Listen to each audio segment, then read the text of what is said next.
마태복음 16장에 예수님께서 제자들에게 묻습니다. 사람들이 나를 누구라 하느냐? 제자들이 대답하죠. 예, 어떤 사람은 예수님을 보고 세례 요한이라 합니다.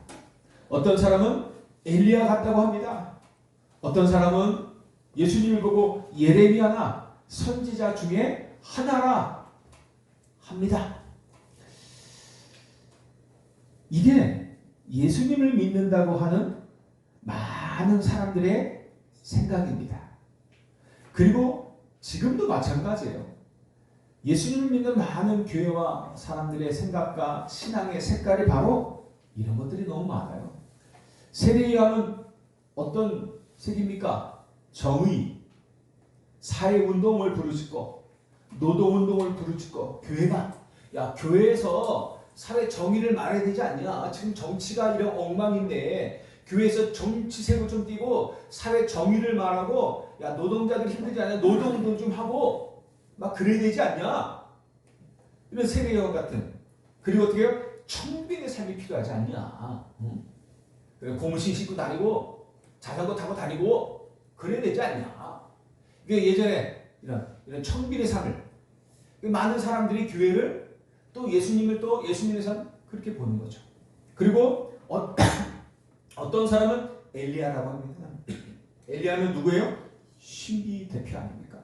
어마어마한 능력을 행한 사람입니까? 죽은 자로 살리고 하늘 불말과 불병거가 끊어버려지고 이 850대 1에 이방 선지자의 싸움에서도 하늘에서 불을 내려서 그 싸움을 승리하게 만드는 어마어마한 능력의 선지자입니다. 교회는 이런 능력이 있어야 되냐? 그래서 그래서 치유하고 뭐 이런 사람들 그리고 뭐 가난한 사람 도와주고 뭐 세례 요한 같이 어쨌든 예가 돼도 나오지만 이런 좀 치유 중심으로 해서 교회가 좀 치유 역사를 일어나고 그래서 블루블루 좀 해야 되고 막 그래야 되지 않냐? 블루블루 할까요? 우리가 블루블루하고 치유 막 이렇게 하면 또 엉뚱한 것으로 또 빠져버립니다. 블루블루 할 수 있습니다. 하면 한 30cm 뛸 수 있어요. 근데 이게요 많은 사람들의 색깔이에요. 교회는 그래야 되지 않냐? 예수님의 능력, 우리가 예수님의 인간, 예수님 내가 믿으면 이래야 되지 않냐? 이런 식이에요. 그러니까 이게 목적화되어지는 부분들입니다. 그리고 어떻게 해요? 예레미야 같은 사람이라 합니다. 야, 교회는 좀 사랑이 풍부해야 돼. 사랑 필요합니다. 그죠? 사랑이 많아야 되지 않냐? 목사가 좀 사랑이 많고, 장로들이 좀 사랑이 많고, 모든 사람, 한 사람 한 사람은 다 좀 사랑해야 되지 않냐? 다 사랑합니다. 예? 다 사랑해요. 한 사람도 빠져서 다 사랑합니다. 그런데 모든 사람에게 가서 사랑해 다 할 수 없잖아요. 많은 사람들이 이것 때문에 시험 들고 상처 있고 이것 때문에 기뻐하고 즐거워하고 그래요. 많은 사람들이 그렇단 말이에요. 이것 때문에 시험 들어 교회 안 나오기도 하고 이것 때문에 할렐루야 뭐 이러면서 기뻐하기도 하고요. 그렇단 말이에요. 그리고 눈물이 많아야 되지 않냐? 기도 눈물이 많아요. 우리 목사님은 눈물이 없어. 저도 옛날에 기도할 때 많이 흘려봤습니다. 상처가 많을 때. 상처 많을 때는요. 청년 때 상처 많을 때 나도 모르게 기도하면 왜 이렇게 눈물이 나는지 몰라. 1시간 2시간 막 기도하는 거예요. 방언도 기도하고. 그래서 근데 이게 눈물이 나. 왜 이렇게 서러운지 몰라. 하나님을 기도하면은 왜 이렇게 눈물이 나지 가슴이 왜? 상처가 많아서 그래. 상처가. 감사해서도 필요하지만 감사 때문에 나오는 것이 아니라 상처가 많아가지고 뭐 이렇게 상처 많길래 하나님을 써서 기도만 하면 이렇게 눈물을 흘리는지 나도 모르는 그런 상처 때문에 눈물을 많이 흘려요. 그리고 그 은혜에 감사해서도 눈물을 흘리고 하지만 근데 그래 되지 않냐? 성도들이 힘들고 어렵고 가난하고 아프고 하는데 어떻게 목사가 눈물도 없이 그러냐? 눈물을 흘리면서 성도들에서 막 기도해야 되지 않냐? 이렇게 그래야 된다고 생각을 하는 것입니다. 물론요, 교회는 그래야 돼요.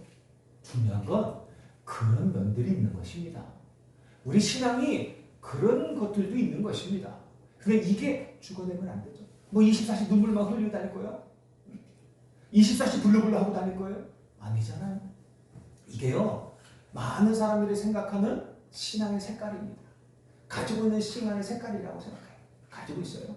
또 교회는 그래야 된다고 생각을 합니다.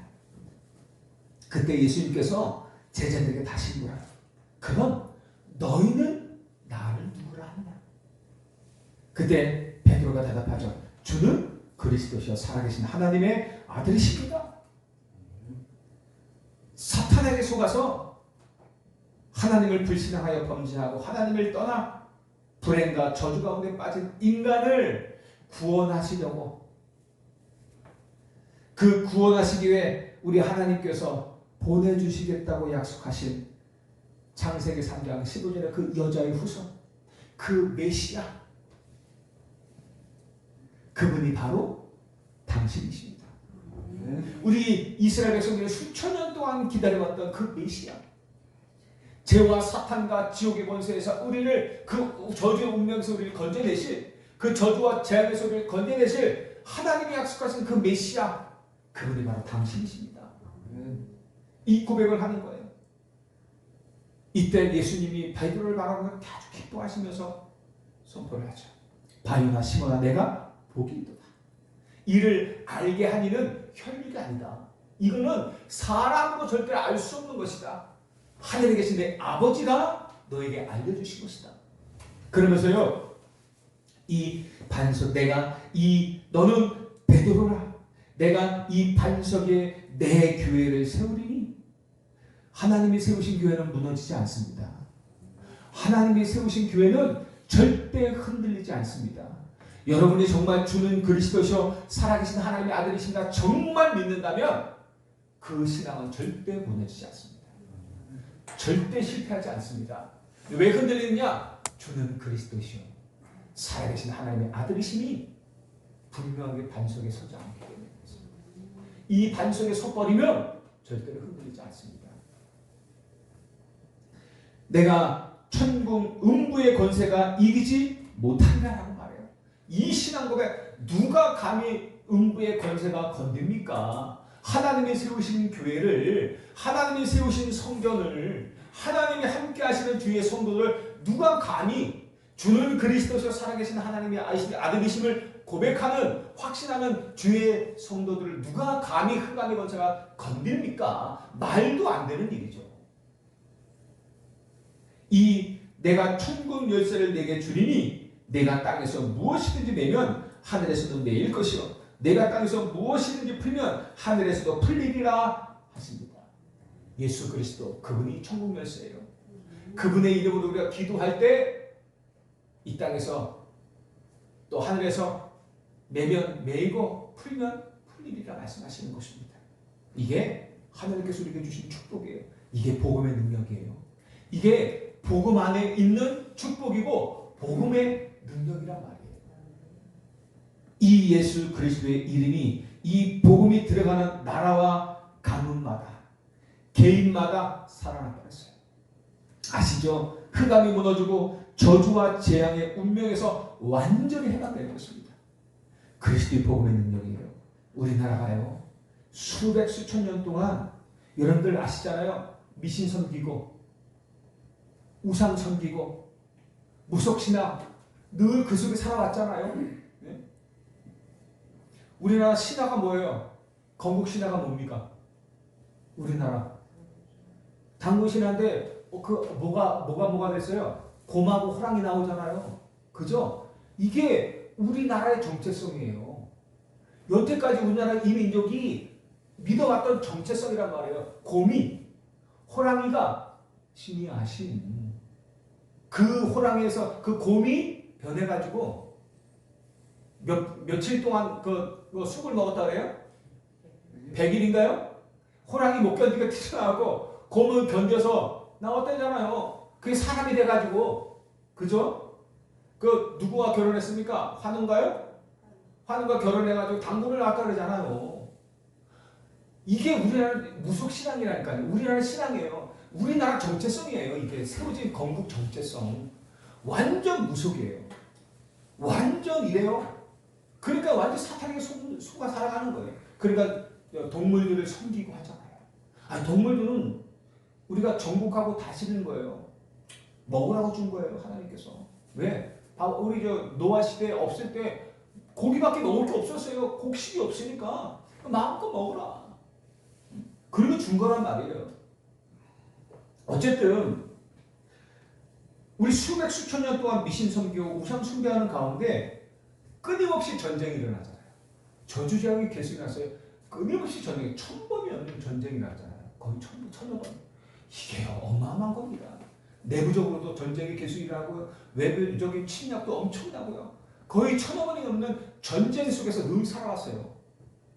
그러니까는 한번 우리나라가 몇천 년의 역사, 5천 년의 역사라고 하지만 실제 우리가 이제 인정하는 역사 몇 천이 안 되잖아요. 그 삼국시대, 그죠? 그 시대부터 봐도요. 그러니까 몇 년마다 한 번씩 전쟁이 났다는 얘기예요. 끊임없이 전쟁이 일어난 거예요. 매년 끊임없이 전쟁이 한 번 딱 하루 딱 일어나고 또 몇 년 뒤에 일어나고 이러지 않잖아요. 한 번 딱 일어나면 그게 몇 년도 가고 몇 달도 가잖아요. 그러니까는 우리나라 역사상 전쟁이 없는 날이 없었어요. 조선시대에 조금 있었고, 그리고 이제 6.25 지나고 나서 좀 몇십 년 있었던 거고, 늘 전쟁에 살았어요. 전쟁의 포화 속에, 그러니까 핍박 속에 어마어마한 이 나라가 완전히 피폐되는 거예요. 전쟁이 일어나면요, 완전히 폭망하는 거예요. 그런 전쟁이 1000여 번 일어났다니까요. 완전 저주와 재앙이에요. 우리나라가 그렇게 살아왔단 말이에요. 우리 민족이. 우상 숭배하면서 무속신앙을 가지고요. 완전 고통과 전쟁을 통해서 백성들이 수없이 죽고요. 고통과 어려움을 당하면서 완전 거짓골로 살아가는 거예요. 일본한테는 어떻게 해요? 45년 동안 나라까지 빼앗겼습니다. 그런데요, 하나님의 은혜로 145년 전에 이 나라에 복음이 들어왔어요. 이 나라에 복음이 들어왔어요. 그래서 그동안 이 나라를 장악하고 있었던 영적 흐름, 흑암의 문화, 사탄의 문화, 귀신의 문화, 이 흐름을 완전히 버리기 시작했던 거예요. 복음이 들어오면서 또 이 저주받은 흐름을 바꿔버리기 시작하는 거예요. 그래서 어떻게 해요? 학교도 생기고 병원도 생기면서 사람들의 생각도 깨는 거예요. 그리고 발전하기 시작하는 것입니다. 이런 저주, 재앙의 운명 가운데서 해방되기 시작하는 거예요. 다행스럽게도요, 이 복음이 들어왔을 때 우리나라에 많은 지도자들이 있었잖아요. 많은 사람들이요, 예수 믿는 사람이었어요. 많은 사람들이 예수 믿는 사람이었어요. 우리나라 초대 대통령 이승만 대통령도 예수 믿는 분이었잖아요. 그래서 그분이 한 일이 진짜 많아요.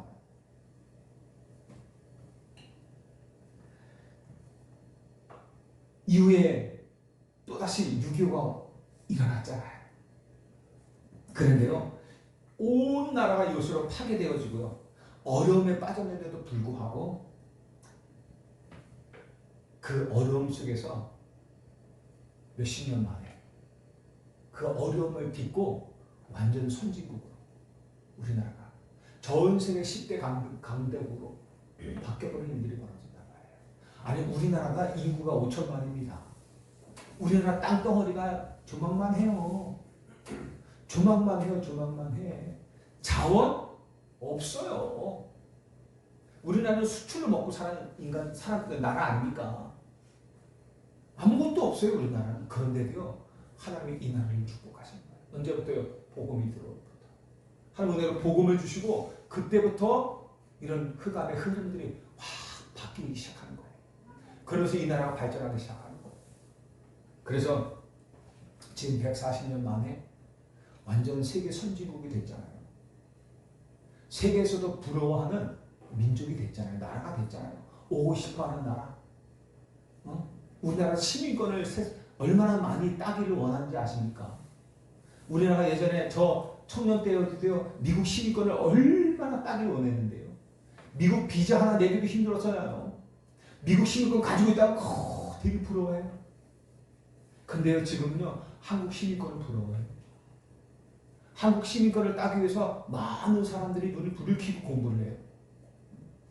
우리나라에 일을 하기 위해서도 열심히 노력해요. 넘어와서 일을 하기 위해서도 어마어마합니다. 그런 나라가 돼버렸어요. 그리고 전 세계 선교사를 파송하고 복음 운동하는 나라가 되었단 말이에요. 이 나라가요. 도대체 이 일을 가능하게 하신 그 복음이 뭐예요? 예수 그리스도 이분이 선포되어졌는데 이런 일들이 벌어졌다니까요. 우리 민족이 완전히 바뀌어버렸어요. 가문들이 바뀌어버렸다니까요. 개인이 살아나기 시작했다니까요. 복음이 들어오면서. 그러니까 복음이 들어가는 나라마다 다 살아버리는 거예요. 가문마다 다 살아나는 거예요. 개인들이 살아나는 거예요. 운명이 바뀌는 일들이 벌어지는 거예요. 지금. 여태까지 그래왔단 말이에요. 성경에 보니까요. 오늘 마태복음 1장 20절 23절에 다윗의 자손 요셉아. 이 요셉이 마리아와 정혼을 했잖아요. 정혼을 했는데 이 마리아가 임신했다는 소문이 들려요. 아니 정혼을 하기 약혼식만 했지 자지 않았거든요. 근데 처녀여야 될 마리아가 임신을 했대요.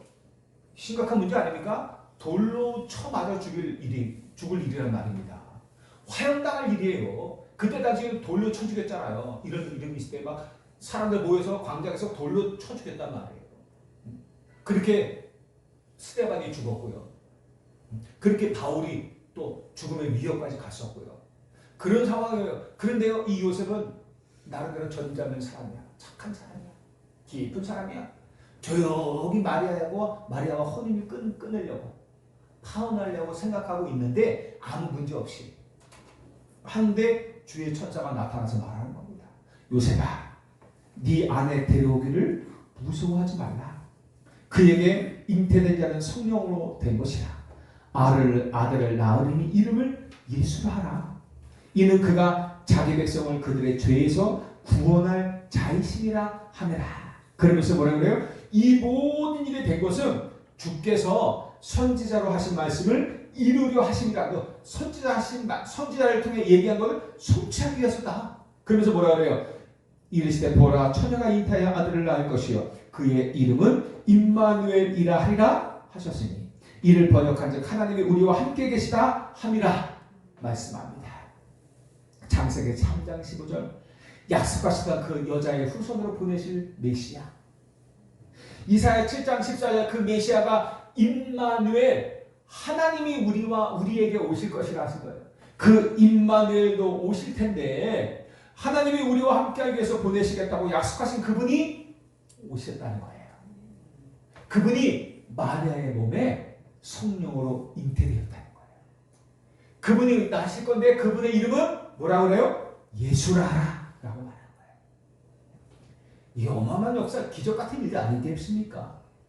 그리스도는 하나님을 떠난 인간의 죄와 사탄과 지옥의 권세를 꺾은 유일한 이름이고 해답입니다. 왜 예수 그리스도냐? 도대체 복음이 들어간 자들마다 나라마다 가문마다 살고 운명이 바뀐 이유가 뭐냐?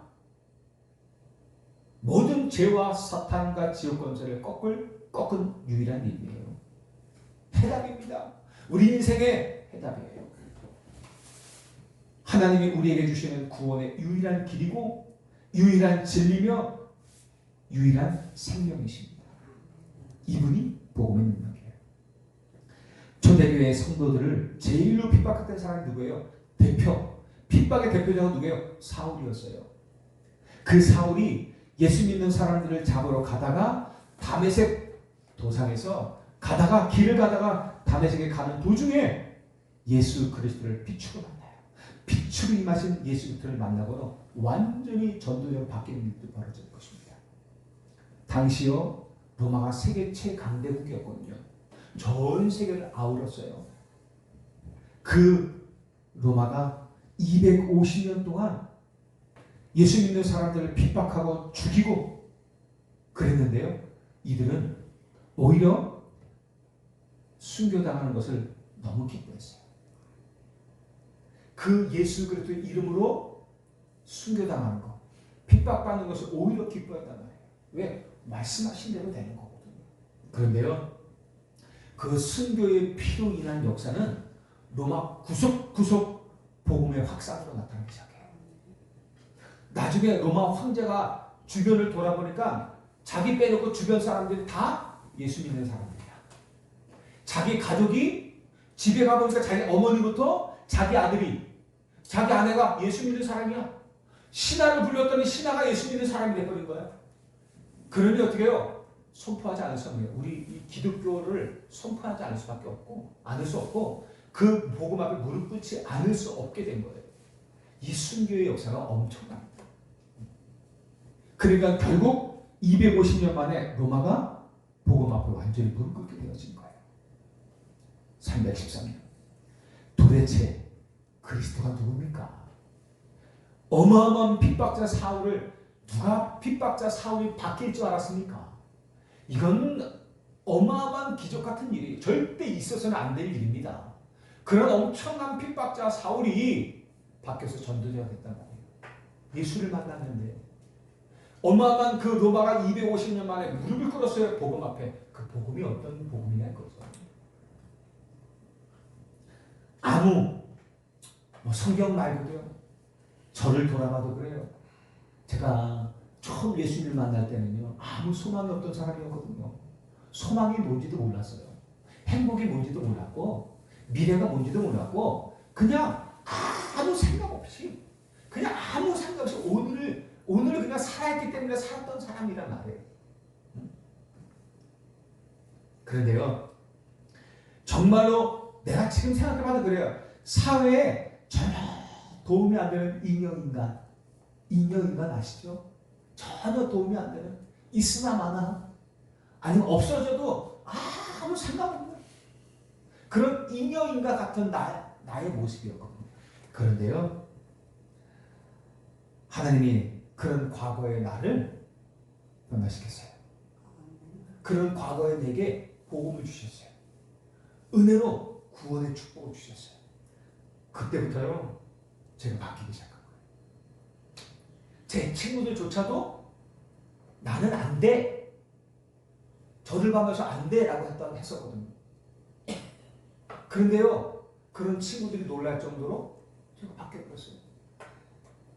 오늘 이렇게 목회자로 서서요, 그리스도의 증인으로 하나님의 자녀된 이 홍천의 응답으로 주신 너무 소중한 여러분들에게 오늘 말씀을 전하고 있는 것입니다. 제가요, 과거와 오늘의 저를 보면요, 이건 기적 중에 기적이에요. 그러니까 저는 늘 하나님의 은혜에 감사하지 않을 수가 없어요. 늘 감사할 수밖에 없어. 오늘 주어진 것 때문에 감사한 게 아니라 과거의 것들을 보면서 오늘을 보니까 너무 감사한 거야. 그리고 그 오늘을 가지고 또 미래를 살아가려고 하다 보니까 너무 감사할 수밖에 없는 거야. 나는요, 나의 정체성이 그래. 감사할 수밖에 없어요. 내가 뭐 많은 것을 가지고 있다 그래서가 아니라 나의 과거를 보고 오늘을 보고 미래를 보려니까 감사할 수밖에 없는 거죠. 그리고요, 여러분들 다 마찬가지잖아요. 도대체 예수 그리스도가 누구십니까? 오직 부처하던 우리 박정철 장로님께서 오직 부처님 하시면서 저 산꼭대기까지 그 절에까지 갔던 그분이 박정철 장로님께서 어떻게 변화시켰길래 오직 예수, 오직 기도, 오직 전도하시는 분들을 바뀌었잖아요. 참, 여러분들을 봐도 그래요, 다. 제가 여러분들 한 번 한 번 보면요, 야, 참, 여러분들 과거를 조금 듣잖아요. 그러면, 야, 하나님의 은혜다. 이게 복음의 능력이 아니고 뭐겠습니까, 여러분들? 이게 복음의 능력이란 말이에요. 이게 임마누엘 오신 그리스도의 능력이란 말이에요. 우리 안에 그분이 임마누엘과 함께 하신 거예요. 하나님이 함께 하신 거예요. 그게 복음의 능력이에요. 성경에는요, 인생의 문제와 사건을 설명하고 있어요. 임마누엘. 창세기 3장에, 그러니까 성경에서만 말해요. 사탄이 뭐래요? 네가 선악을 알게 하는 나무의 열매를 먹으면 하나님처럼 될 수 있다 라고 소개해요. 그것을 먹는 날에는 반드시 죽으리라고 하나님께서 말씀하셨는데 이 사탄의 말을 듣고 하나님의 말씀을 불신하게 버렸어요. 아니, 하나님의 말씀이 옳지 사탄의 말이 옳지 않잖아요. 그죠? 여러분들 하나님의 말씀이 옳잖아요. 그럼 하나님의 말씀을 들어야죠. 하나님의 말씀이 진짜 옳다면 그 말씀대로 이루어진다는 것이 맞다면 하나님의 말씀을 따라야죠. 하나님의 말씀을 믿어야 돼요. 왜 우리는 사람의 말을 듣고 흔들립니까? 왜 우리는 환경을 보면서 흔들립니까? 왜 그 환경의 말을 듣고 왜 사람의 말을 듣고 그것을 자꾸 믿고 하나님의 말씀을 불신합니까? 많은 사람들이 그렇게 되거든요. 아닌 것 같지만 실제 현장을 보면서 자녀들의 삶의 모습들, 우리 환경 모습들, 나의 환경의 모습을 보면서요, 하나님의 말씀을 하나도 기억이 안 나. 그 환경이 말하는 것 가지고 염려, 근심, 걱정해. 우리 자녀들의 모습, 그리고 환경의 모습들, 말하는 것들, 우리 다른 사람들 말하는 것들을 보면서 염려, 근심, 걱정해. 그때는요, 하나님의 말씀이 하나도 기억이 안 나는 것 같아요. 왜요? 안 믿는다는 얘기 아닙니까? 여러분들, 우리는 환경의 말을 듣지 마시기 바랍니다. 환경은 보여지는 것 뿐이에요. 그 환경이 나를 어찌할 수 없습니다. 여러분, 사람의 말을 듣지 마시기 바랍니다. 사람의 말은 나를 결코 어찌할 수 없어요. 우리를 어찌할 수 있는 분은 누굽니까? 하나님밖에 없어요. 그 하나님께서 절대 주권 속에서 우리 인생을 계획하고 놓으셨어요. 우리의 걸음을 준비하셨어요. 계획해 놓으시고 미리미리 내 미래 모든 시간 속에 하나님이 준비하신 축복을 다 준비하시고 우리를 이끄시는 분이에요. 하나님께서 말씀하시고 그 말씀대로 우리의 인생을 한 걸음 한 걸음을 내일을 인도하신다니까요. 그 말씀대로 되는 것입니다. 여러분들 속지 마세요. 환경대로 되는 게 아니라니까요. 사람의 말대로 되어지는 게 아니에요. 우리 인생은 하나님 뜻대로 되는 거예요. 절대 속지 마시기 바랍니다. 그래서 어떤 일이 생겼다, 말씀 앞에 딱 서시기 바라요. 하나님의 말씀이 뭐라 딱 들어놓으면 어떤 위기, 어떤 문제, 어떤 환경 앞에서 딱 서도요, 그 환경에 속지 않게 됩니다. 왜? 그래도 하나님 말씀대로 될 것이기 때문에. 죽음의 위기 앞에 있어요? 그래도 하나님 말씀대로 됩니다. 내가 해결할 수 없는 심각한 문제 속에 있어요? 그래도 하나님의 말씀대로 됩니다. 내 인생은. 속지 마시고 말씀 앞에 서시길 바랍니다.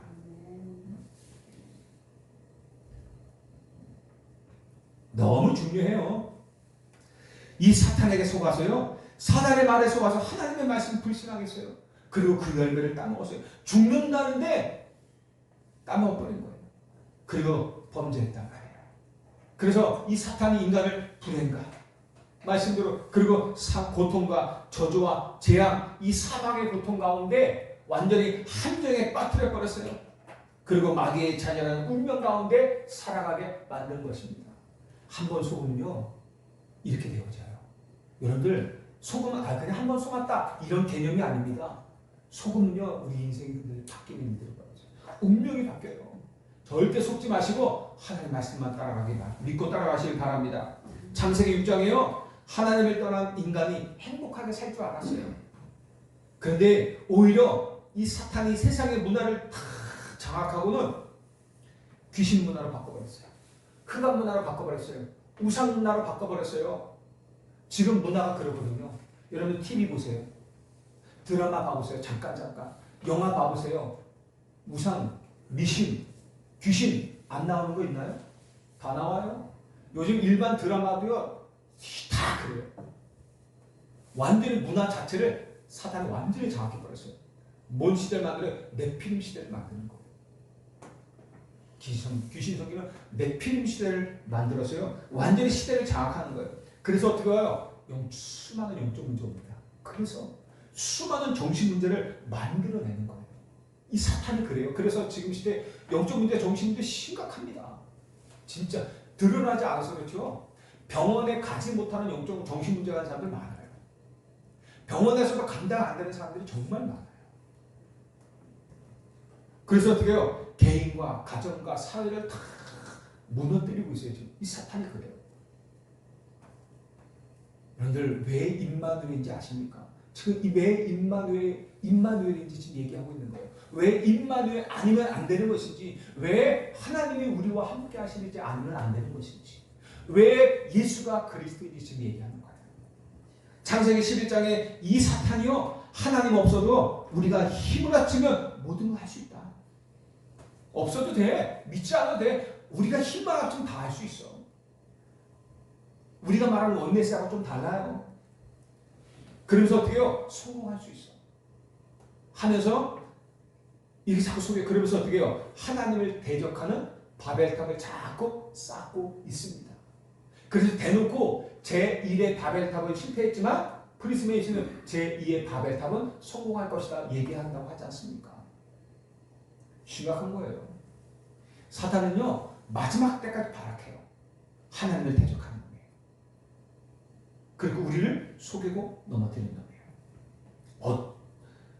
그리고 이 사탄은요 지금도 세상 속에서 동일하게 역사하고 있어요. 똑같은 방법으로 창세기 3장, 6장, 11장의 방법으로 이 방법을 가지고 똑같이 역사하고 있어요. 똑같아요. 변함없어. 똑같이 역사해요. 그리고 어떻게 해요? 네피림 시대를 만들어요. 우상 숭배하고 무속 점술 다 빠지게 만들어요. 그리고 불신자 상태의 그 운명 속에 빠져 살아가게 만드는 것입니다. 어떤 사람도요 이 저주와 재앙에서 벗어날 수 없어요. 이 운명을 바꿀 수 없어요. 그래서 하나님께서 약속하신 거예요. 이 사탄의 권세를 멸하고 저주받은 인간의 운명을 바꾸실 메시아 그리스도를 여자의 후손으로 보내겠다는 거예요. 그래서 하나님이 절대 은혜를 주신 거예요. 우리가 알지도 못해요. 영적인 일을 우리가 어떻게 알겠습니까? 아담과 하와는 알았겠습니까? 몰라요. 어떤 일이 벌어질지 몰라요. 앞으로 후대가 어떤 일이 미래가 어떤 일이 일어날지 아무도 몰랐어요. 그런데 하나님이 이미 모든 것 아시고 하나님의 절대 은혜로 우리가 은연하지 않아 하시고 무조건적인 은혜로 주신 거예요. 이 복음의 비밀을 우리가 살아나고 우리 해방받고 이 저주 재앙 운명에서 벗어날 유일한 이름 예수 그리스도예요. 임마누엘. 왜? 그 예수 그리스도가 누굽니까? 임마누엘 하나님이 오신 거예요. 그분을 본 내가 뭐예요? 직접 가겠다는 거예요. 한마디로 하나님께서 직접 이 문제 우리 인간이 해결할 게 없기 때문에 내가 예수 그리스도 구원자로 내가 직접 사람의 몸을 입고 내가 가겠다는 거예요. 그래서 오신 분이 그리스도예요. 그분이 지금 우리와 함께 하시는 거예요.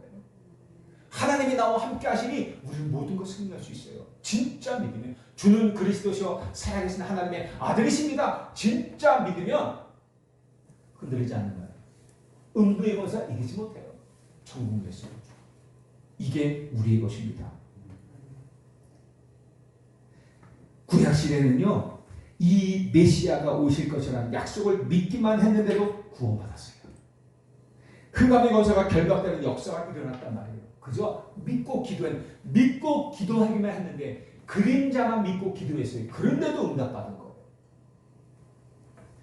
이스라엘 백성들이요 400년 동안 노예 생활했어요.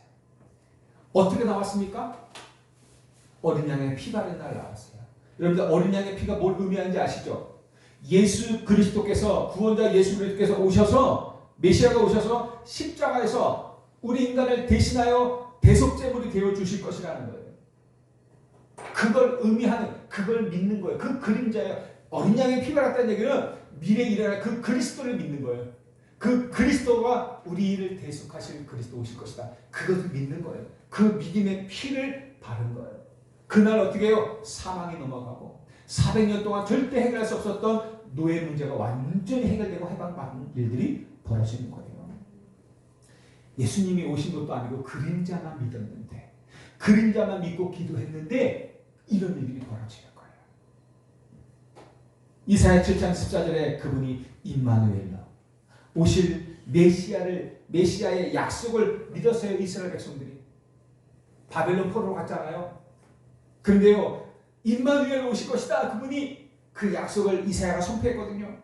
그 약속을 믿고 붙잡은 렘넌트들을 통해서 이스라엘 민족이 70년 만에 바벨론에서 나오게 되는 거예요. 그 약속이 성취된 날이 어떤 날이에요? 예수 오신 그 성탄절이에요. 임마누엘 약속 성취되고 우리의 구원을 위한 그리스도의 역사가 시작한 날입니다. 그분이 약속대로 오셨어요. 그날이 성탄절.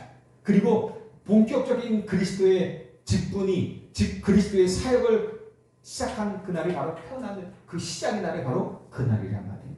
이분이 실제 오셨어요. 그래서 임마누엘이라 하리라. 임마누엘의 축복이 뭡니까? 여러분 임마누엘이 무슨 뜻이에요? 하나님이 우리와 함께 계신다는 뜻이에요. 그리고 우리 안에 하나님의 나라가 임했다는 거예요. 이 땅에 하나님의 나라가 임한 거예요. 이때 어떻게 해요? 사단의 나라가 완전히 결박되는 거예요. 우리 안에 하나님의 나라가 임했는데 사단이 결박될 수밖에 없는 거예요. 여러분, 사탄아 떠나가라 물러가라 이거 하기 전에 하나님 우리 안에 하나님의 나라가 임하게 하옵소서. 내 안에 성령 충만이 임하고 하나님의 나라가 임하면 떠나가라 말라 하지 않아도 흑암은 결박되는 거예요. 무너지고 떠나가는 거예요. 이 임마누엘은 우리가 천국에 갈 때까지 계속되는 축복이에요. 그래서 여러분들 임마누엘 축복 세 가지 권세에서 완전히 해방된 거죠. 우리가 알다시피 원죄와 그로 인해 오는 사망의 고통에서 완전히 해방됐어요. 사단의 권세에 매여 종노릇하며 불행 가운데 살아갈 수밖에 없는 불신자 상태의 운명 속에서 완전히 해방되는 거예요. 이 운명 못 벗어납니다. 절대 못 벗어납니다. 이건 그리스도 외에는 없어요. 그래서 오직이에요. 오직. 영원한 저주인 지옥 권세에서 우리가 영원히 해방되는 것이에요. 이게요, 임마누엘의 축복이에요. 그분이 우리 안에 함께 하신 거예요. 나와 함께 하시는 비밀이란 말이에요. 여러분들, 우리 가정이, 우리 가문이 임마누엘의 비밀 속에 있다면 다 해방받는 거예요. 그러면 아직도 안 되는 것 같은데 해방받았어요. 끝난 거예요. 그런데 왜 그렇습니까? 속는 거. 사탄이 속이는 거. 왜 자꾸 옵니까? 확인해야 될 거 아닙니까? 끝났다는 것을 확인해야 될 거 아닙니까? 그리스도 이름으로 확인해 보라는 거예요. 끝났다는 거. 사단의 것에 무릎 꿇는다면서요. 그리스도 이름으로 기도하면서 결박해보라. 확인해 보라는 거예요. 진짜 네 가문의 운명이 끝났는지 예수 그리스도 이름으로 기도하면서 확인해 보라는 거예요. 내가 또 해결했는 거잖아. 이미 해결됐어요? 다 끝났다 그랬어요? 해결됐어요. 그럼 우리 가문의 문제 해결해 주세요가 아니라 그렇게 보여질 때 어떻게 해요? 끝났다는 사실을 확인 안 하는 거예요. 그리스도 이름으로 기도하면서요. 내 문제, 우리 아이들 문제, 남편의 문제, 모든 문제 다 끝났다는 거예요. 확인 안 하는 기도해 보라는 거예요. 그리스도 이름으로.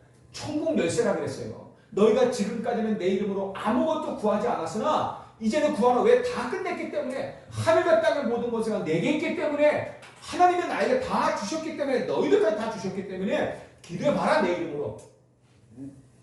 내가 응답하겠고 너희는 기쁨이 충만할 것이다. 여러분들 왜 예수 그리스도입니까? 그리스도 이름으로 기도해 보시기 바랍니다. 안 돼요? 안 돼서 그래요.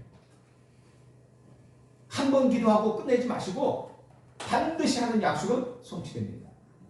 기도하면 반드시 응답 옵니다. 응답 올 때까지 기다려서 확인하세요. 확인하셔야 됩니다. 언제쯤이나 내 문제 끝날까? 끝났다니까요. 언제쯤이나 이 가난이 끝날까? 끝났다니까요. 부자가 중요한 것이 아니라 그 속에 있는 하나님의 계획이 있다니까요. 언제 문제가 아니라니까 거기서 그 문제를 통해서 어떻게 해요? 포장해가지고 그 속에 하나님께서 내게 답을 주시는 거라니까요. 그 답을 찾는 거예요. 이제는 예수 그리스도 안에 임망을 한 사람들은 이제는 문제가 아니라 그게 답이란 말이에요. 갈등이 아니라 갱신의 시기예요. 위기가 아니라 하나님 주신 축복의 기회란 말입니다. 그래서요, 잘 보세요. 하나님 뭘 말씀하셨는지. 우리가 하나님 말씀을 깊이 조용히 뭘 말씀하시는지 묵상하면서 하다 보면요, 다 생각나요. 그렇구나. 그랬구나.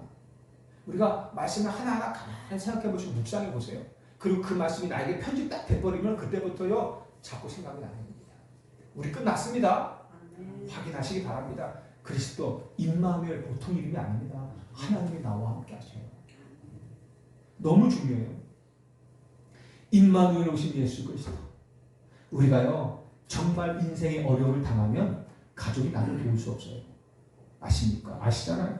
지금 여러분들이 당하는 그 일, 혹시나 숨겨진 많은 문제 누가 도울 겁니까? 아무도 도울 자가 없어요. 해결할 자가 없어요. 그래서 임마누엘 오셨다는 것입니다. 그분이 요한복음 19장 30절에 어떻게 해요? 다 이루었다. 다 이루어서 내가 네 인생의 모든 문제 다 끝내서 모든 짐 다 끝내서 그러니 너희는 마태복음 11장 28절에 수고하고 무거운 짐 갖고 있지 말고 다 그 문제 해결했으니까 그 모든 문제 해결하신 나에게 다 갖고 오라. 내가 너희를 쉬게 하리라.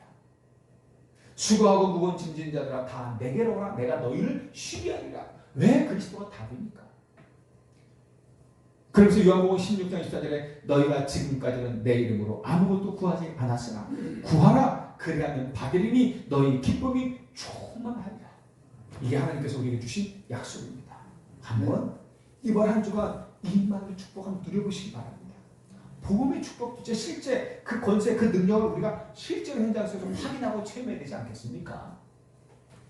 임마누엘의 날을 그래서 회복하셔요. 우리에게는 매일매일 두 가지가 와야 돼요. 뭐냐? 하나님이 함께 하시는 위드. 이 하나님이 나의 임마누엘이 되는 것입니다. 그리고 어떻게 해요? 임마누엘 말 그대로 똑같은 날이지만 어떻게 우리와 함께. 그리고 나의 모든 만남 속에 함께. 그리고 원네스. 하나님이 나의 모든 일, 나의 과거, 나의 오늘, 나의 미래까지도 모든 일, 모든 것 합력하여 선을 이루시는 분이에요. 내가 실수한 것도, 내가 혹시나 잘못한 것도, 내가 잘한 것도 모든 것을 합력해서 하나님의 뜻을 이루는 거예요. 그걸 보고 형통이라고 해요. 그 뜻을 이루는 임마누엘, 이 임마누엘이 나와 내 것이 된다면 나는요 완전히 운명이 바뀌는 거예요. 삶이 완전히 바뀌는 거예요. 더 중요한 것은 이 임마누엘의 은혜가 한 주간 나의 모든 현장과 연결되고 그리고 그 속에서 내가 매일 24 기도할 수 있다면 매일 그 임마누엘의 현장에서 누릴 수 있다면 모든 것에 승리합니다. 형통케 됩니다. 그게 요셉이에요. 창세기 39장 2절에 뭐라고 그랬습니까?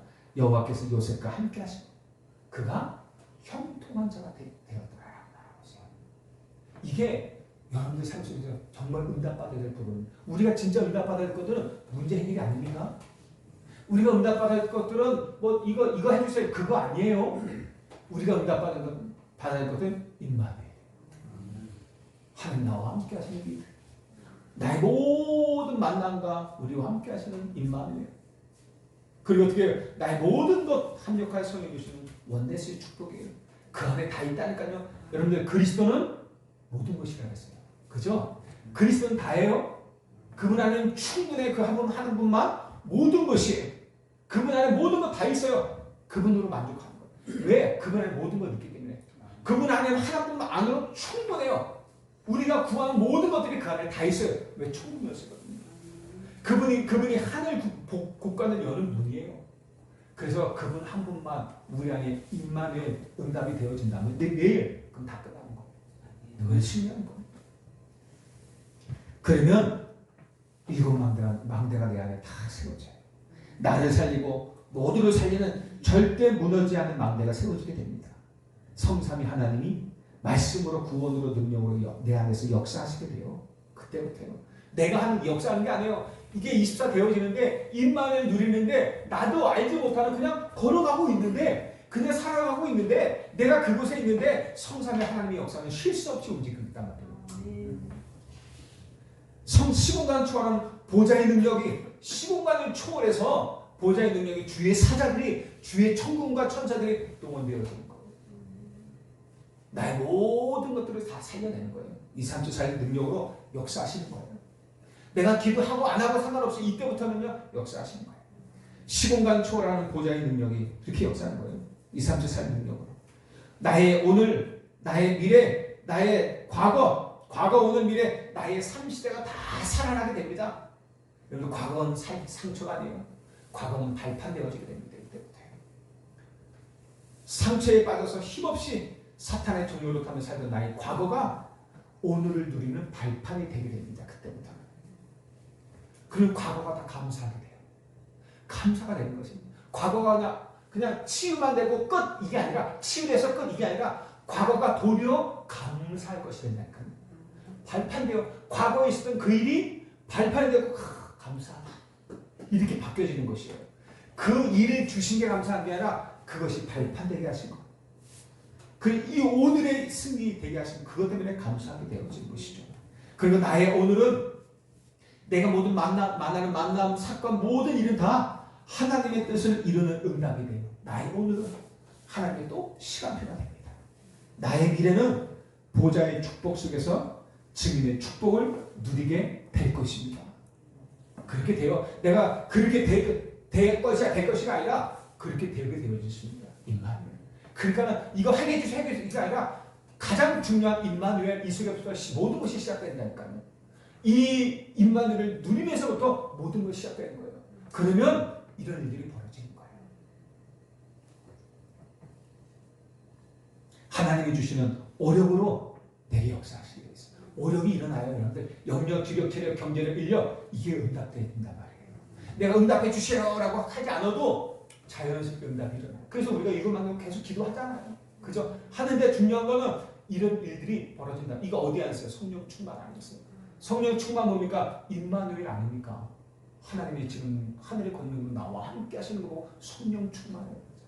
이때 예루살렘과 온 이제 사마리아 땅끝까지 이르러 증인되어지는 능력이 생긴단 말이에요. 이게 임마누엘의 비밀이란 말이에요. 오력도 생기게 돼요. 오력의 문을 여셔요. 그리고 우리의 여정을 미리 보게 돼요. 미리 보니까 걱정 없어요. 미리 보니까 어떤 일이 일어나도 상관없어요. 왜? 그것들을 누리고 정복할 수 있어요. 미리 보니까 성취할 수 있는 거예요.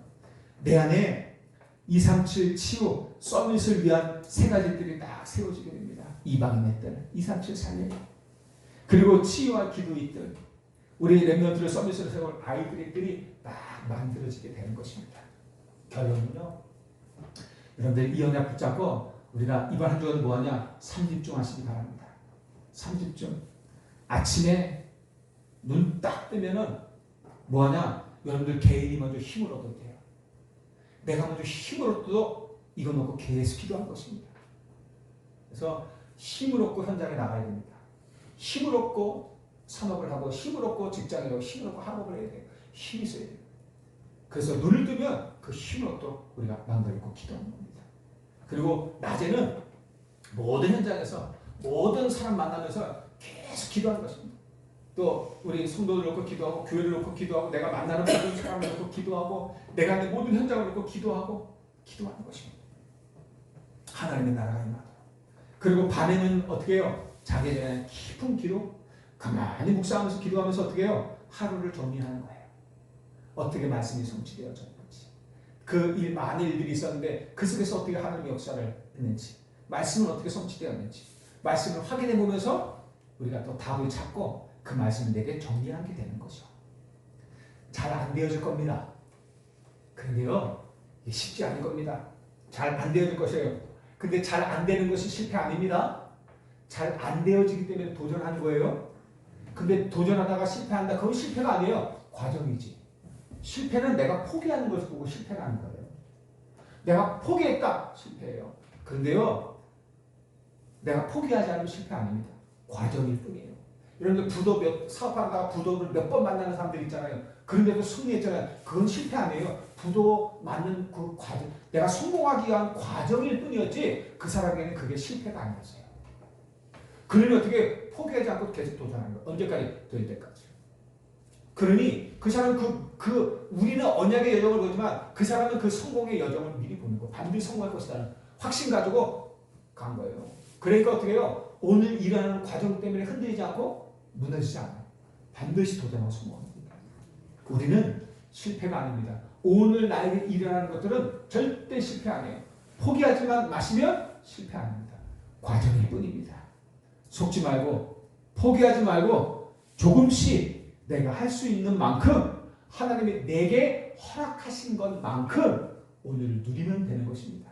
오늘을 도전하면 되는 것입니다. 승리하시길 주님님을 축복드립니다. 하나님 아버지 감사합니다. 주는 그리스도시요 살아계신 하나님의 아들이십니다.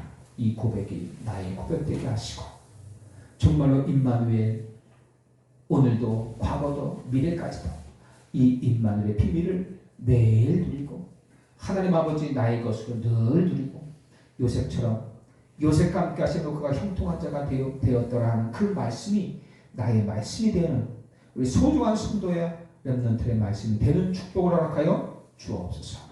예수 그리스도 이름으로 기도하옵나이다. 아멘.